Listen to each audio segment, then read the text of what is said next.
Gerakan Pemuda Ansor atau GP Ansor pada tanggal 24 April 2023 tepat berusia 89 tahun. Ansarun Nahdlatul Ulama atau ANO yang menjadi cikal bakal GP Ansor secara resmi didirikan di Banyuwangi, Jawa Timur pada 24 April 1934. Tahun kelahiran GP Ansor penting untuk dicatat karena terjadi 6 tahun setelah Sumpah Pemuda dan 11 tahun sebelum kemerdekaan Republik Indonesia. Karena itu, tidak salah bila semangat perjuangan, nasionalisme, dan epos kepahlawanan menjadi landasan lahirnya GP Ansor. Nama Ansor merupakan usulan dari Kiai Haji Abdul Wahab Hasbullah, salah satu pendiri Nahdlatul Ulama sekaligus guru besar kaum muda Nahdlatul Ulama kala itu. Ansor diambil dari nama kehormatan yang diberikan Nabi Muhammad SAW kepada penduduk Madinah yang telah berjasa dalam perjuangan membela dan menegakkan agama Allah. Dalam perkembangan sejarahnya, kemudian GP Ansor menjadi pelopor terdepan dalam setiap gerakan membela bangsa dan negara. Karena Ansor meyakini bahwa membela tanah air adalah bagian dari jihad, menjaga warisan para kiai, dan muasis Nahdlatul Ulama yang telah turut mendirikan Republik Indonesia. Ketika ada sekelompok orang yang mencoba mengancam keutuhan bangsa dan negara, setiap kader GP Ansor dan Banser akan terpanggil jiwa raganya demi Ibu Pertiwi. GP Ansor selalu menempatkan soal keagamaan dan kebangsaan ini sebagai landasan utama gerakannya. Faham keagamaan yang diikuti GP Ansor adalah moderat dan toleran terhadap berbagai perbedaan, dan menempatkan perbedaan itu dalam bingkai negara kesatuan Republik Indonesia. Karena itu, GP Ansor menempatkan bela agama, bangsa, dan negeri sebagai satu kredo utama setiap kader dalam bertindak dan bergerak. Agama, bangsa, negeri diucapkan dalam satu tarikan nafas dan tidak saling meniadakan satu sama lain. Siapa yang dibela oleh GP Ansor? Pertama, setiap agama dan kepercayaan, tidak hanya Islam yang ada di Indonesia. Kedua, setiap suku, bangsa, dan etnis yang hidup di Indonesia. Dan ketiga, setiap jengkal tanah air, tumpah darah, dan negeri Indonesia.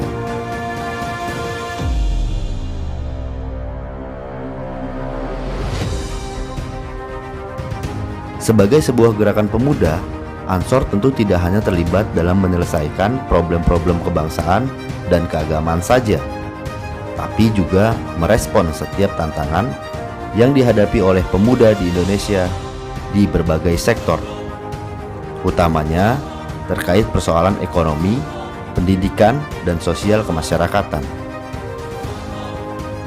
GP Ansor hari ini hidup dalam dua spektrum yang sangat luas.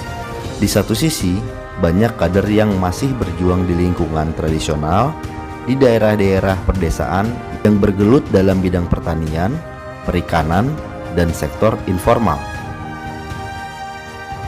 Di sisi lain, banyak juga kader-kader GP Ansor yang sudah terlibat di berbagai sektor industri modern, seperti teknologi informasi, perbankan, telekomunikasi, dan manufaktur. Masa depan Indonesia menurut beberapa kajian lembaga dunia cukup baik. Laporan McKinsey Global Institute pada 2012 pernah menyebutkan bahwa Indonesia pada 2030 akan menduduki peringkat 7 ekonomi dunia dengan ditopang oleh 135 juta kelas menengah dan 113 tenaga kerja terlatih.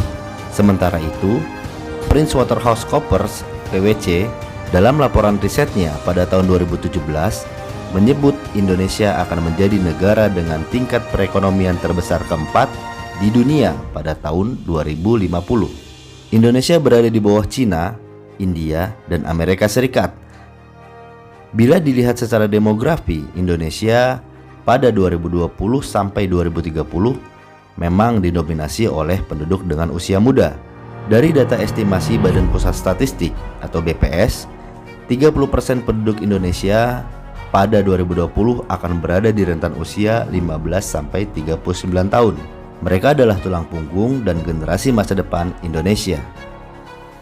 GP Ansor yang sebagian kadernya berada di rentang usia tersebut tentu terpanggil untuk berperan aktif menyiapkan generasi emas Indonesia dalam menghadapi berbagai tantangan di era persaingan global.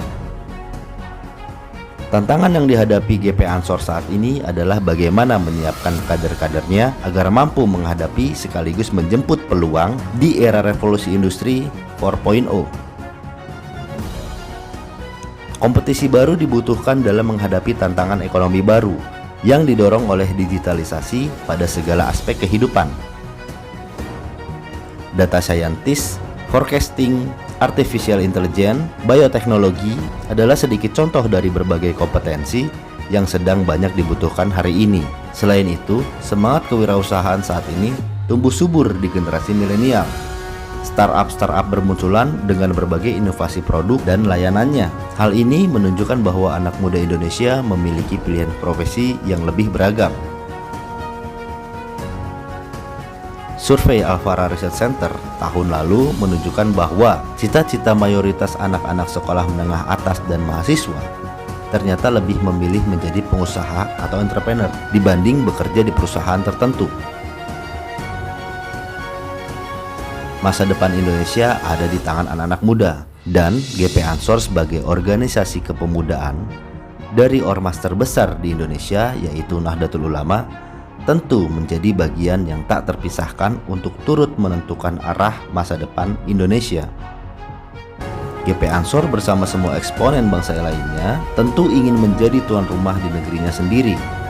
Selain tetap berkhidmat menjaga Indonesia dari kelompok-kelompok radikal yang anti keragaman, Ansor juga ingin memastikan bahwa Indonesia harus tetap berdaulat dan mandiri secara ekonomi di masa mendatang.